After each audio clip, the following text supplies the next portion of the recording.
This is a Floating Voter Budget Special in association with EY Ireland.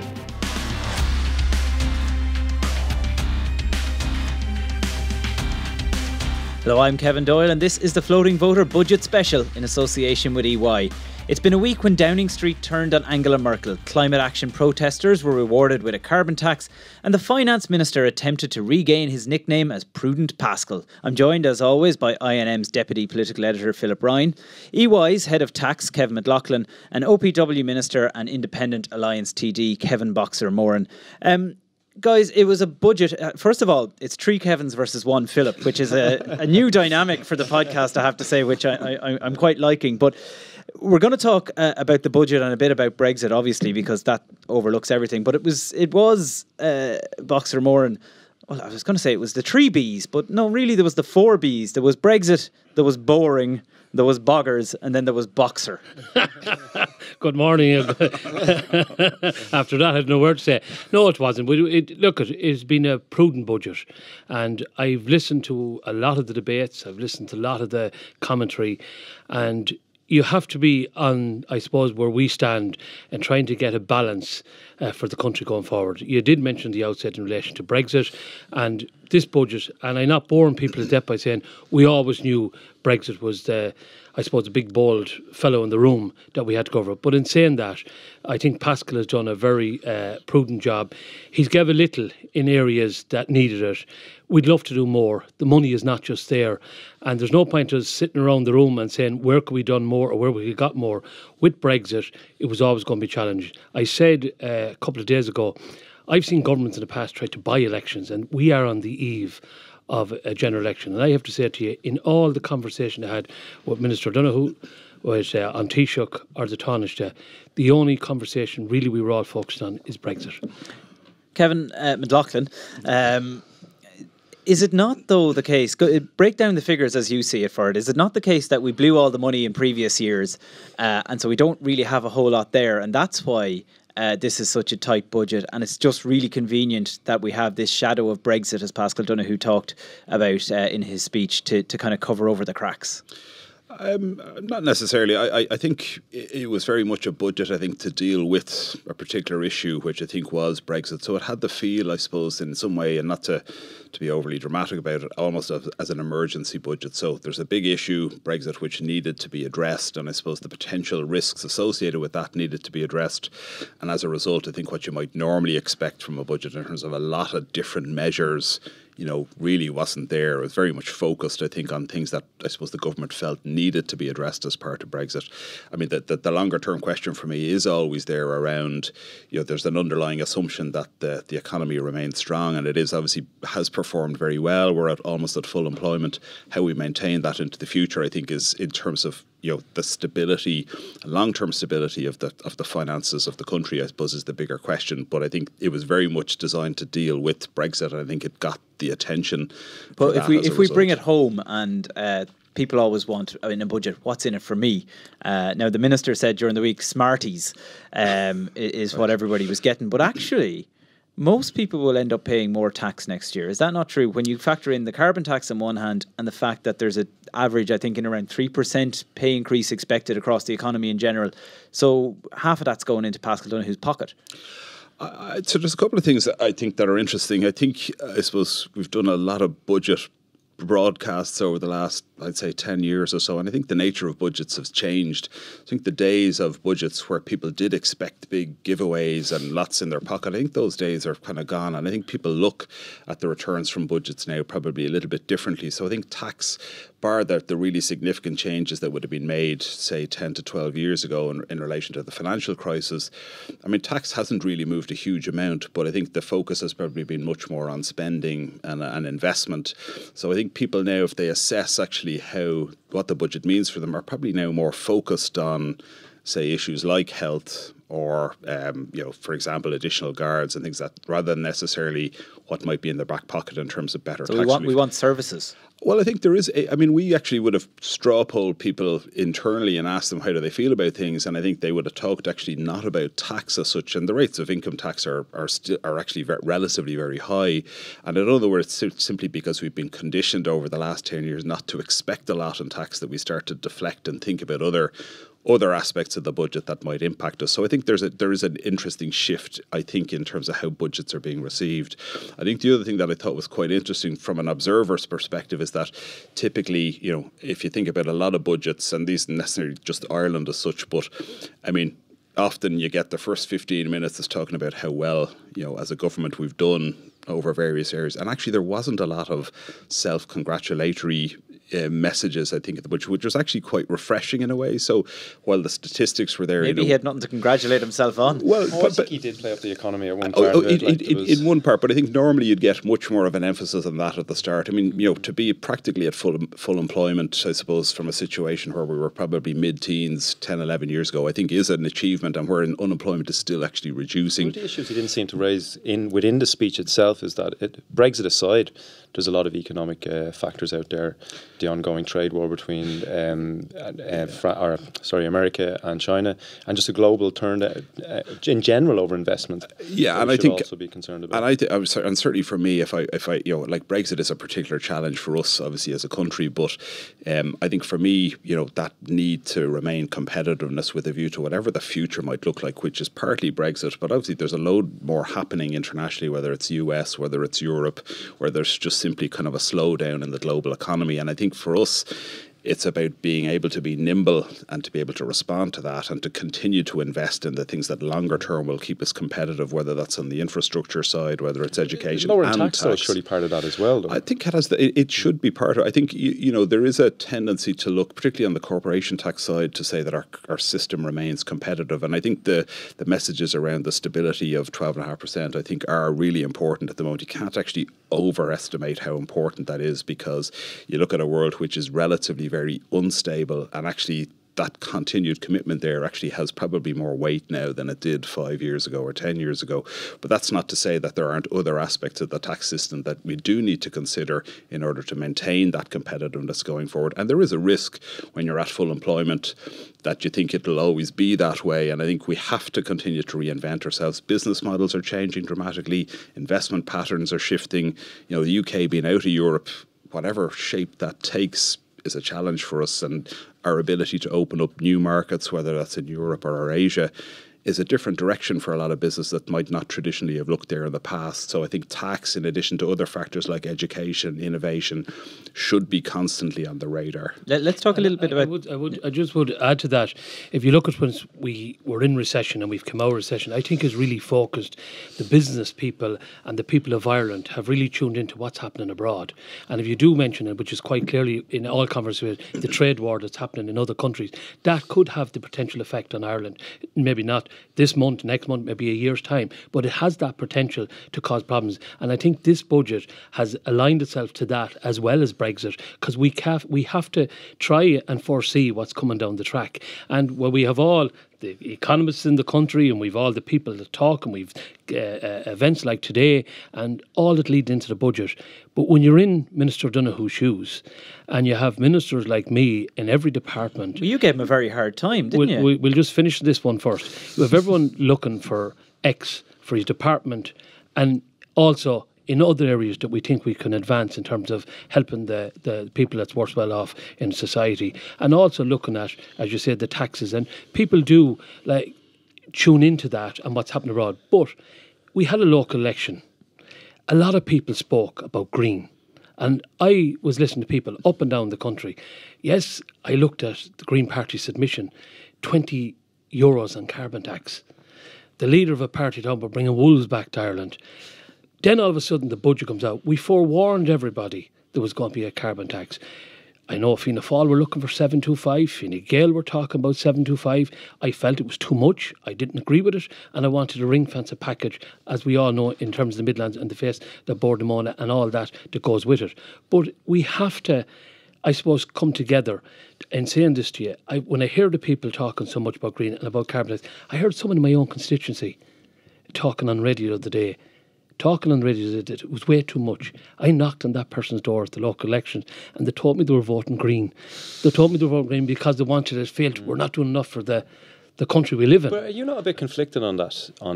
You come from a taxi driving background. Correct. You still have the firm, or is that gone? Or I still have it, yes. So like, you more than anybody would have been impacted by, more than most people, let's say, who are sitting around cabinet or in government, by the carbon tax. Do you not feel a bit conflicted that you were arguing like against the environment, this huge push from young people, as someone in a position that's owning a taxi company? I'm 100% in tune with everything that's going on in relation to the environment.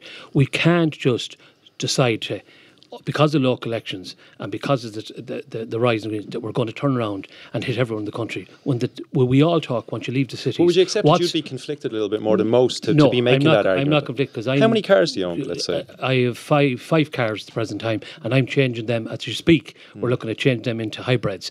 But I can't go electric. You drive a BMW yourself? I drive a BMW. I've no problem to say that. Sorry? Is it diesel? Diesel, yeah.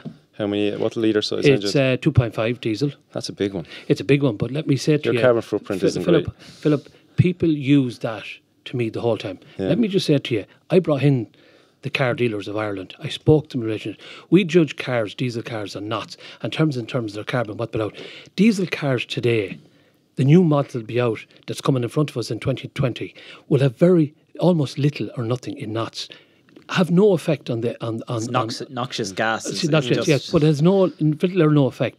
We're crying out there, trying to say to people in rural Ireland, we want the services there and we'll change. At the moment, you can't have government pushing people and forget about what's out there in rural Ireland. You take a person in Cavan, they have to get into their car and drive to Dublin. How would they go on to do it on an electric vehicle? Pull in 3 locations to charge up. The facilities are not there, the infrastructure is not there. It's my job as government, as a legislature, to try and push to put those services in there. What we need to do is, when we announce that we're going to put carbon tax, ring fence that money. We are talking about in the middle at the moment, but we also need to talk about the electric chargers, the areas in those areas most affected need it first. You said it was an election budget, and but you very much insisted on money being ring fenced for the Midlands, where you're based, obviously. But why are people in, say, Kerry and Cork and Moneypoint and Clare, which have a lot of issues as well, or Donegal, why don't they get money ring fenced? Well, all I'll put to you is, I fought for the Midlands area. I feel, being the protest that I was at, being the protest that I was at down there, supporting the families that's affected most in terms of the peat. I fought tooth and nail to get that, and I got it. There was other people in partners in government that don't like me to hear me say it as Fianna Fáil. They have plenty of people at the table that were taking credit for the Midlands, have other TDs that can take very much fight for the places mentioned in Clare and other places around the country. But we have to start somewhere. We haven't got money to go around everywhere. The peat extraction, the problem we have in both Burr, the problem we have in Longford and Roscommon are serious problems. A lot of people could lose their jobs. We're looking to ring fence that money. We receive that money, greatly respect it, and we're delighted to get it. But that's only a small fraction of the country. I'm saying the country, we want people to go electric. We want people to go environmental. We want to cut down our carbon tax. I could still stay at the cabinet table and fight to say no carbon tax. I know we have to do it. But I have to... Can I just ask then, though, that because obviously there was a lot of reports, and I've heard it from both sides, that yourself and Paschal Donoghue got very hot and heavy in that last 48 hours before the budget. What exactly went on there? Because it's not like Paschal to be getting in fights. And it's not like me. I might have the name of boxer, but I have a very great... It's kind of in the name. I have worked 4 budgets with Minister Noah. I've got on extremely well with the man, and I'll continue to do that. And I'd say... any government, any partnership government always has ups and downs in terms of we mightn't agree to things. And in this case, we didn't agree to things. And Paschal, in fairness to him, and I discussed it, and we ironed our things out, and we ironed it behind closed doors, Kevin. And behind closed doors where things like that should stay, it ended up in the media. Paschal has come out in terms of to me, and I come out to him as friends, and that's where we're language men. And I'm hoping to continue to work the lifetime of this government, to continue to work with Minister General. He's my line minister in my department, and I say to you, he's been very, very helpful to me in my department. It's the first time in a decade that OPW has gone up over the 500 or the 500 million mark in terms of my department. So that tells you the commitment Paschal has given to me in terms of my job of rolling out in terms of flooding. And flooding is never mentioned in the whole budget, but yet the work goes on, and I need Minister to know behind me in relation to that. We'll come back to the lifetime of the government later, because I think that there's a question in that certainly. But Kevin McLoughlin, what did you make of the carbon tax, of the ring fencing of the money, and will it actually have an impact on people? Because there is a row going on. Obviously Sinn Féin and a lot of the left-wing TDs are arguing that this will make no difference. It's actually a tax on poverty. Yeah, I mean, I think some of the ring fencing, I think, was to come back into, I suppose, to redistribute some of that back towards people who might be in fuel poverty, for example. I think the deferral of the date on the increase, I think, for some of the home heating, I think was very much designed to get through another winter, so to speak, without the increase there. I think longer term, I think the question is, getting from €20 a tonne to €80 a tonne is a significant leap, and I think there was certainly debate as to whether €6 was the right start. It's hard to know exactly what the right start is, and I suppose it's a balance between pushing really hard to drive a message that we're really serious about this versus trying not to leave people behind. I think that probably means that you'll always end up with something that not everybody's going to be happy with. But I think there's a signposting there that things are going to change. I think it's probably around. So on the electric side, I think the plan would be to have almost 1 million electric cars by 2030. But there's practical challenges. Not going to happen, is it? Yeah. Well, I think the practical challenges can actually enough of them be produced to service the Irish market. Because again, we'll be a small market in the overall scheme. I believe it, Kevin, when I met the car dealers, they told me we don't have one electric car in Ireland. We'll have the first electric car, won't be in this country until 2023. What we have is an ordinary car with a battery on the front and back that drives on. If we want the technology, the car has to be there to back up what it says. Absolutely. 95 kilometres or 120 kilometres will do to the electric charge. It has to be there. And there's no point just pushing the people in Ireland, particularly rural areas. Like we talk about what's going on in Dublin, all the talk about one green bus. Yeah. Like let's face it. We have to go to get a fleet of green buses if we're serious at doing what we're doing. And trucks as well. Like the people who are going to be hit by the carbon taxes, one of the most will be the hauliers. I'm only back from Washington. I was sitting on the side of the road. Your carbon footprint is sitting on the side of the road. 5 lanes of car. Every car that would buy me was a V6 or a V8 and a lorry behind it in 5 lanes. And we're a small little nation. If you take Manchester alone, Manchester's more cars in the whole of Ireland. And are they going the direction we're going? But we want to help the environment. Government has committed to help the environment. We have to make small steps, but we have to make sure we protect the rural communities. We've seen now what's happening in the recession by not putting money into local authorities for infrastructure such as roads, housing or water. And look where we find ourselves today. We're paying for that misconduct of government. Trying to buy the people. But there wasn't and a left huge that increase mess. in the public transport budget. But there wasn't even. I know the money's been ring fenced, but there wasn't any new money, let's say, for the electric. Was there even 9 million or something? 8 million for grants for people to go to. But Philip, if you look at the whole very wishy-washy, every department, no, but if you look at every department, there was money added to every single department. Right across the board. We'd love to have done more. We just can't. And to the people that's listening to us today, if we could got more money out of it, we would have.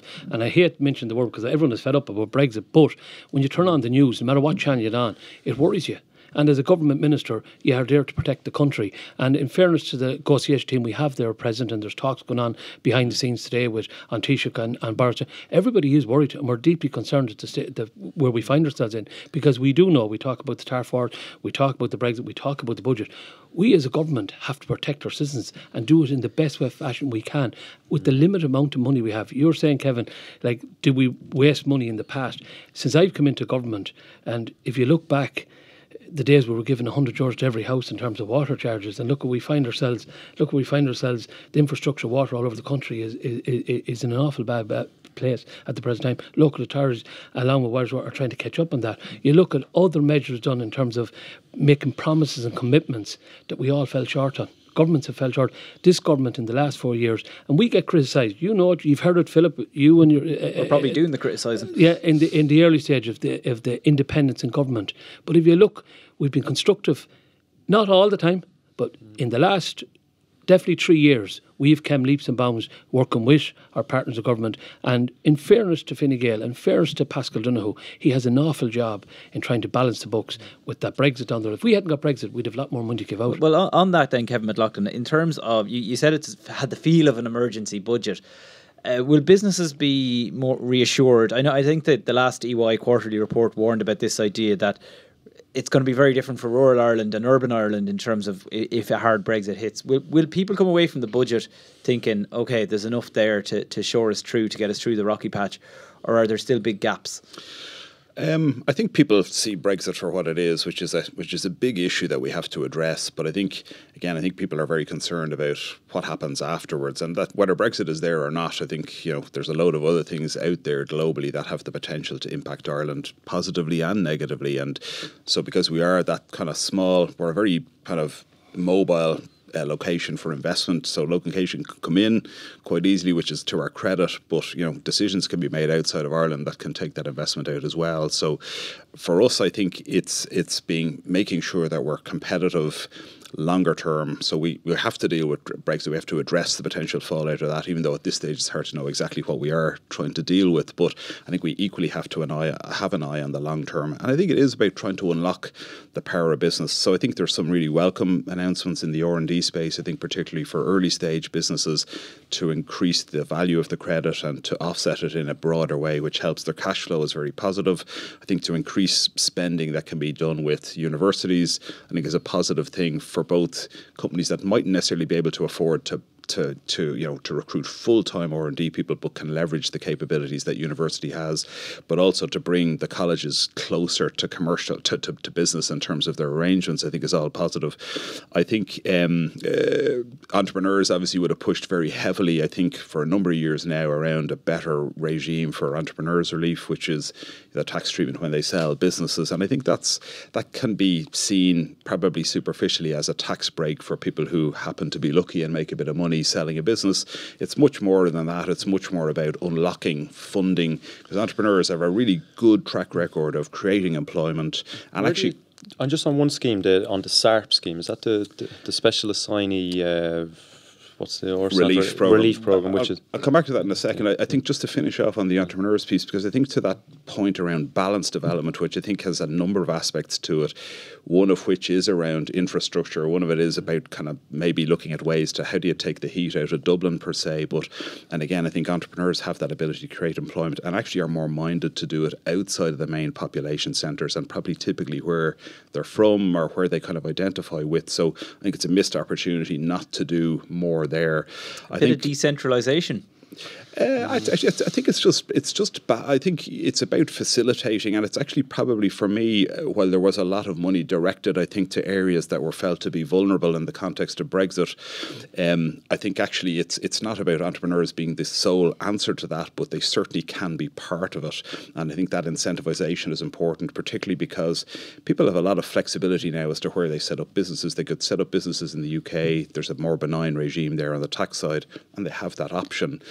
To come back to SARP, I think for me it fits into kind of a broader range of just explain it. It's so I think what SARP is, and again I think it's particularly acute now when you look at an economy that is in full employment, and hopefully will continue to create that pressure where we have to think differently about how we staff up all of the work that we generate here. So I think much more we are dependent on not just an Irish workforce, if you like, to satisfy our employment needs. But the programme itself offers a reduced... Yeah, so we've access to EU workers because of the common market.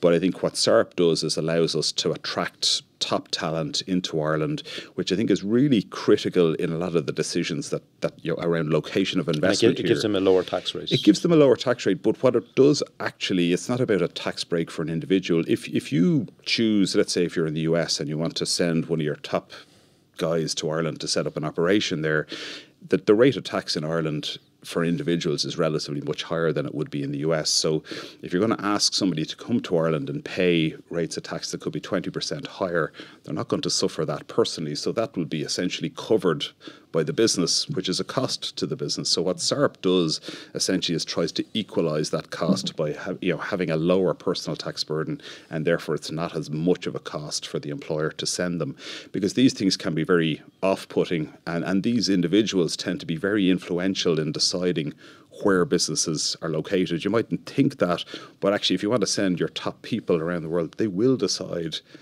do we really have to go to Ireland? Can I not go to London? I'd like to live in Paris. And I think for us, we have to be really competitive in our ability to attract that top talent.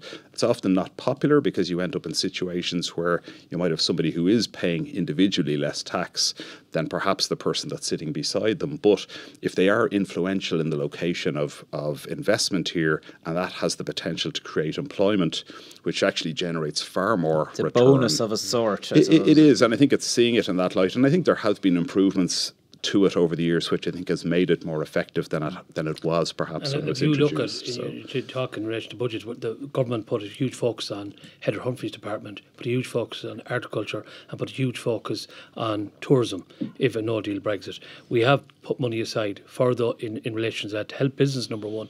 Agriculture, as we all know, in the last recession, the agriculture and tourism got us out of the mess we were in. Now we have to make sure that, like, if a no-deal Brexit comes tomorrow morning, we wouldn't see the effect of that in tourism probably until the middle of next year, or the end of next year, I should say.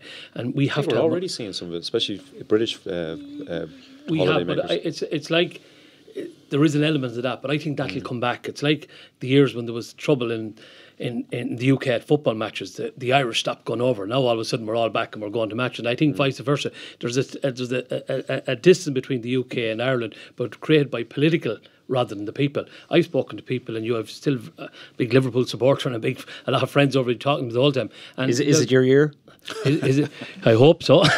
But you hear the talk, and they don't want this either, no more than we want, and we all want to work together as we've always had. Can I ask you about, because I threw in that dirty word there and I saw you laugh when I mentioned decentralisation, a word you won't use, but essentially you got Paschal Donohoe to put in a section into his speech which was looking at a new form of decentralisation. Just briefly tell us what exactly you're thinking. Very simple. Here down in the docks itself, we're taking property. The OPW is renting property off a guy down there. I know, talking to these people, the cost of building down here, one building alone costs 47 million. The same building to be built to rent. To 47, no, to build. To build, right. The same building on a site in Athlone or Sligo will cost 13-14 million. I then have a job as Minister of the OPW to rent, buy property for civil servants. We're growing. We can't keep building motorways into Dublin. I'm saying if you look outside that, in the 2040 plan, Athlone and Sligo is mentioned for towns for growth. I'm saying we could help that by looking at sections of different departments to move into what I would call a capital building, where you could have them to work 2 or 3 days a week in relation in the building, and also have to go to something if they have to. I'm saying there's an easy way of doing it through the People's Point that every local authority has. Put a survey out there to see, do you want to move to the Midlands? Would you think about doing this? And if the demand is there from the people, which I know it is because I've spoken to so many people since this was announced, even in Leinster House, in different departments have said to me, we're all looking for this. And in fairness to them, you're cutting down the carbon footprint straight away by doing something like this. But the capital building, you're saying that it could be, it's just a desk there, and you could have someone from the Department of Health, someone from the Department of Education, and they just use it as a hub to do their work. Correct, and you could look at different, but also remember, since the days this was announced years ago, and it's one for every town in the country, we've moved on with technology, and you know and I know, you have the television there in front of us there, you could be in your office in Dublin and still talking to the person below that loan. Why I do this, not, people might say, oh, it's Athlone, it's your constituency. Let it be in Tullamore, let it be in Roscommon. You prefer Athlone, though? But no, Athlone is mentioned in the 2040 plan, and so is Sligo. So you got to mention there as well. and that is where I'm looking at. But I am doing it for a reason. Well, Kevin McLoughlin, could that work? Is there logic in that? Yeah, I mean, I think certainly if we look at it as a business, I think again, because the war for talent generally for businesses is probably their number one item. I'd say actually, if you ask them, it probably polls higher than Brexit as a business issue, because I think trying to attract people and trying to keep people, trying to keep wage pressure to a level that actually means that you're not putting pressure on the business. Those are huge challenges, and I think you have to think quite differently and creatively about how do you attract and keep people. So, and certainly I think some of the things that we've looked at is the note that you guys study this stuff. I mean, as a workflow, could it work as a work practice? Absolutely. So if we think about ourselves as a business, we've regional offices. We would also allow remote working, so people have the facility to work from home from time to time. We would certainly look at the notion of does it make sense actually to put offices that you might describe as satellites out that are so because we'd have people commuting into the city centre here. All of us don't need to necessarily be based in the city centre, but you've got people who might be travelling up from Gorey, for example, where it could be 1.5, 2 hours in a car to get into the city centre. So more flexibility around where people can work, certainly for us as a business, I think is something that we would absolutely welcome and something that we would be looking at, because I think it makes people's lives easier. If people think, can I still work for EY in Dublin, or will I get a job locally because I don't want to face 3 to 4 hours driving every day? That's a factor for people. Kevin, I don't. I'm one of the few I don't sleep that many hours, but I was awake this morning at 4:10. I received a call at about 4, 5:15. Could I text? Will you take call? It was a guy coming from Moramore up to he had to be here this morning for a meeting in Dublin, and he says to me, now I know this guy. He said to me, if it was based in Athlone, I could be in at me meeting in Athlone. I'm only saying that to your point. But by the time he gets home from work this evening is 8 o'clock. It's a long time. His wife's only after having a baby. It's an awful lot of pressure put on the family. When we as government, sometimes we're criticised for not thinking that every day. Every day. And we sometimes think we have to start thinking outside the box. I put forward a suggestion. When the room when I came in here, one of the big talking points was people in repossession. I brought in a bill, we got etc.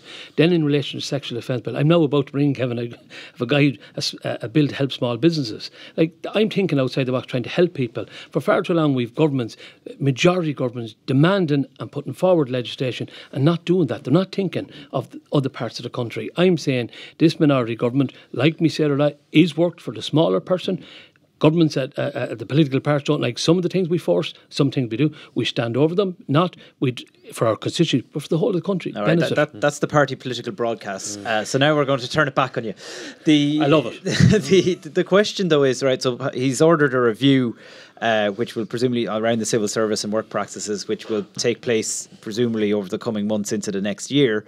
Months. We'll never said about a year. No one ever mentioned. Well, I said into next year. The point being that we could have an election in November, we could have an election in February, we could have an election in May. And Philip, what would you give Paschal Donoghue's budget out of 10 as people look to that election? Well, the problem is, or not, the success of it is that the budgets that always become cock-ups is when the governments try to give out something to everybody and miss a group, and a group is left out. Now, in this budget, it's generally a group of people with disability or a section of society. In this budget, one of the main people who have been left out is just the average squeeze middle, as people call it, the taxpayer. People who feel that they've been spent the last 10 years during the recession paying for everything while getting nothing back. Now, that would be typically seen as Fine Gael's vote, and they got nothing this time round. And we're told that we have to be in panic mode and worry about Brexit non-stop. But there's a lot of people out there that they see like Brexit seems like very esoteric kind of concept that it doesn't really affect them. Like, there's a lot of people it affects, loads of people, especially if you're living on the borders, but there's lots of people it doesn't affect, living in Dublin here. Like, I don't know, Brexit does not. So those people are going to feel a little bit maligned going into the next election, I would suggest. And I appreciate what you're saying in relation to those people, and look, I meet them every day of the week, but what if we faced today with a no-deal Brexit and government hadn't put in the preparation plans and tried to buy an election? Don't know what they're going to do. I know, but what would people say? All they did was put some money aside. We don't even know what they're doing with it. We find ourselves as government in a very, very difficult... For one reason, as Kevin has said, we just don't know what's coming next. And for the people that you speak about, I'm talking to those people every day. We try to work together to bring this... We always have a hard task when we don't know what's coming down the track. So the Minister and the government has tried to foresee that by putting the money we've set aside. And I would like to see, hope we don't see a hard Brexit, but if we do, that the contingency plan we have put in place, the money we have put in place, and you heard the Minister saying the potential of borrowing money is there as well. So we also have those to rely on and go back. Kevin McLoughlin, what would you give it out of 10? Sorry, just one point on that. It's just one thing, because there was a fund set aside, I think it was nearly 400 million for the impact of unemployment, social welfare in the budget. And at the same time, Regina Doherty, Social Protection Minister, increased the dole for under 26s, which for me that makes no sense. That it wasn't a huge measure because there's not that many people unemployed. But why would you increase a social welfare payment at the same time as putting a fund aside for the potential for vast unemployment? It makes no sense. But sorry, Kevin. Yeah, I think there is a danger that we get overly distracted by Brexit, and that might sound like a kind of a simplistic thing to say. It is such a big issue for us. I think the concern longer term is that you have a budget that's very finely balanced against the backdrop of a number of years of very strong economic growth. And I think, when we had a financial crisis 10 plus years ago, we had a number of levers that we pulled to essentially increase the amount of revenue, or to plug the hole, I suppose, from a revenue perspective in the state. So we essentially increased income taxes very significantly through income tax rate hikes and USC, probably to the tune effectively of about 10 percentage points. That hasn't really come down. The government, I think, has restated the commitment to 12.5% being kind of a fixture or cornerstone of economic policy, so that can't move. VAT is probably at the highest rate within European bands that it can get, and so in terms of the levers, there isn't a whole lot left. So if you did have to plug a gap or look to generate, have been squeezed as far as they can be. So I think, and that's the interesting thing for me going forward, we're also sitting on a much more significant level of borrowing than we would have been in probably in 2007, and the only other tax levers that are there essentially would be to look at, say, other taxes like property tax, which is never going to raise a huge amount and politically obviously is always a sensitive one. Water charges, we've tried and we haven't got there. So I think the question for me longer term is that whether the shock is Brexit or whether it's the broader international economy, how well we're fixed to deal with a situation where if we did need to plug gaps or increase revenue, I'm not sure we've as much flexibility this time out as we would have, say, 11, 12 years ago. And we haven't built up the extent of the National Pension Reserve Fund that, again, had been built up, I suppose, through good times. We were running reasonably significant surpluses, which were being used to pay down debt, which meant that the level of debt was relatively low. And now, I suppose, it may put much more pressure on the cost side of the budget and the expenditure side of the budget, which I think, again, politically I'd imagine is a pretty difficult place to look. So if you look though, the budget in general in each department and what the extra money they got, but the one thing we're forgetting is the carbon tax. We're spending 90 million of that going back into road committees all over the country. Philip said a second ago, 8 or 9 million in terms of charging points for cars. There's actually 18 million if you look at what the Minister Ross' department has got, but also what the carbon tax, the money we've ring-fenced in relation to that. There's a whole green 2-page document of where that money is going to go. One thing I would say to you, and I find this, points do we get for that?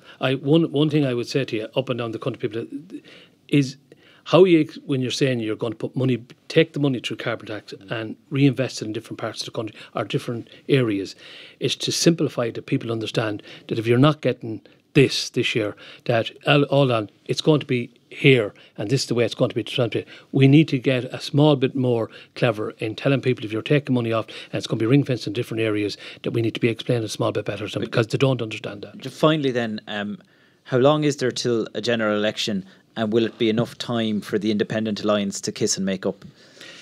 The kiss and make up, first of all, I don't know, many people rang me to say there was a row in the Independent Alliance.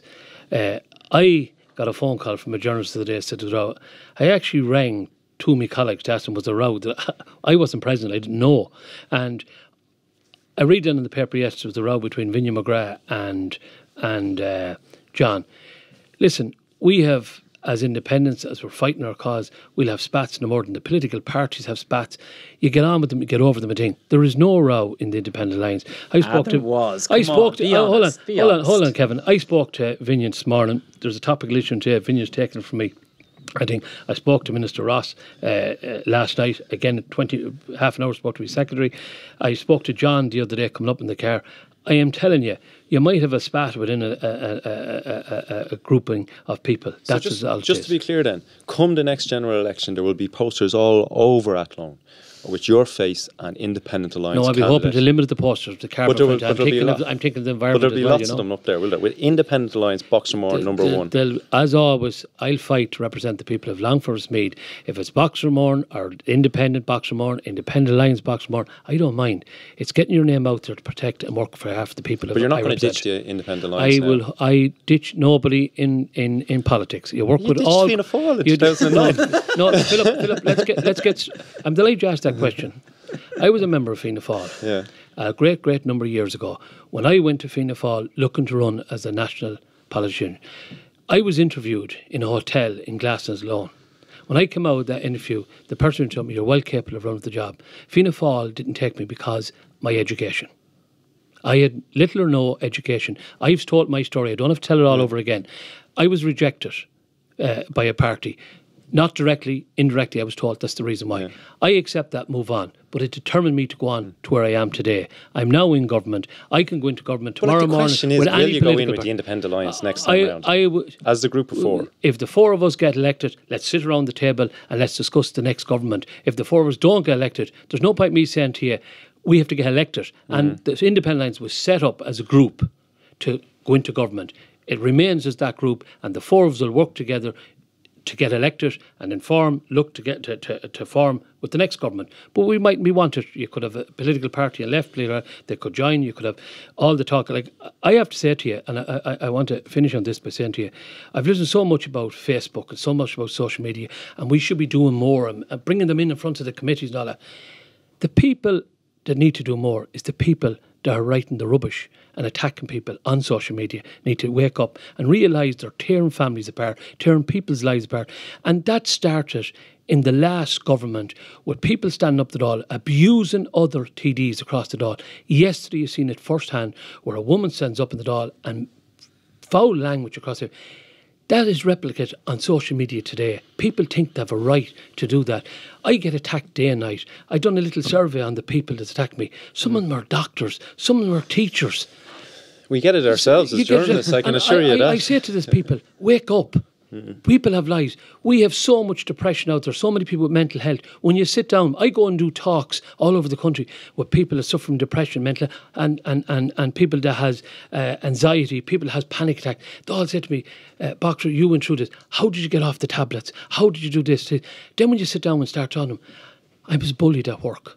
The show you the social media say, I'm bullied in school. The show say, it's frightening to say that people, grown-up adults in this country that we all love and live in, feel right to pick up a keyboard warrior, as they always say. I call it bookface, to tell you the gospel truth, because people just use it to hammer you. And I often say to the people, I said to someone last week, what would you do if I turned it on you? I know enough about you. You're attacking me. What if I said this about you? What if I said this? What would they feel? How would they feel? I'm a public rep. I meant to take that. Of course I will. But some of the stuff up, they have to realise that I have a family member may read it, and it doesn't make good reading. You get it, we get it. But us as members of government, I'll take it all day long. But when it's been hammered across the floor in vicious circles, as it was yesterday, and since I came into this house, you're talking about Independent TD, John Collins. That is an uncalled for. Saying you don't give a fuck. And it's uncalled for. It shouldn't happen. We're meant to lead by example. We're legislators.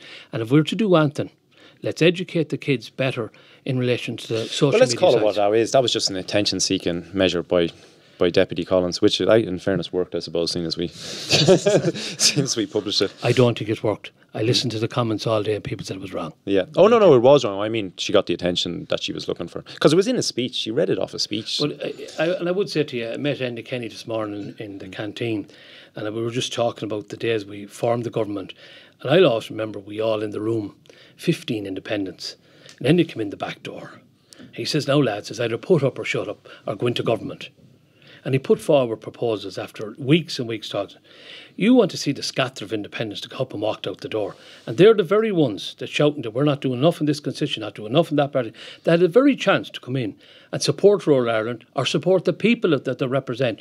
Now they sit on the outside shouting everything we do wrong. The opposition in Sinn Féin are doing the same. Labour are doing the same. I heard Brendan Howlin yesterday. He was in government. He made some of the disastrous decisions to hurt the people of this country. He's partied it. I see Fianna Fáil. They're shouting and roaring. They created the bloody problem. They're supporting you though at the same time. We're there to clean up the mess. Clean up. We've done it with the support of Fianna Fáil, and I clap them on the back for the simple reason is they're the party that stood up to the task. But they'll be criticised, Boxer. I'll criticise it. That's the general thing of politics. But when you stand up in the Dáil and someone uses foul language across the table and it's replicated out on every social media site in the country, it's wrong. And I see protests. I see everything in place. And people now are getting more aggressive and think they can do what they like. They really have to realise when you have a protest or you do that and affected the business, affected people. There was a protest in Dublin this week. I had a woman in a hotel. Her husband wasn't well. He went to a doctor. He couldn't sleep. The noise, the music, the thing. We have to think of all these things going forward. It's not the government. This is the Extinction Rebellion. It's not his government that are making mistakes all the time. We all can make mistakes. But working together, we can change a lot. And I say always, a team event is better than one player, 11 is better than one. Okay. I feel like that we should stand up and clap or something. That was an unexpected tangent, and we're going to give you the last word because I don't really know what to say back to that. That is our lot for this week's folks. My thanks to Philip Ryan, as always, to EY's Head of Tax, Kevin McLoughlin, and OPW Minister Kevin Boxer Moran. Thank you for listening. We'll be back next week when we'll be joined by former Taoiseach Bertie Ahern, who will have to match up to that monologue there. And Bertie, I was in myself. Bertie, good old buddy. Tell him to go out. And that will be on the eve of the crucial EU summit, which will maybe, I'm afraid to say it will decide the future of Brexit, but it may decide the future direction of Brexit. We'll be back with that next Thursday. You've been listening to a Floating Voter Budget Special in association with EY Ireland.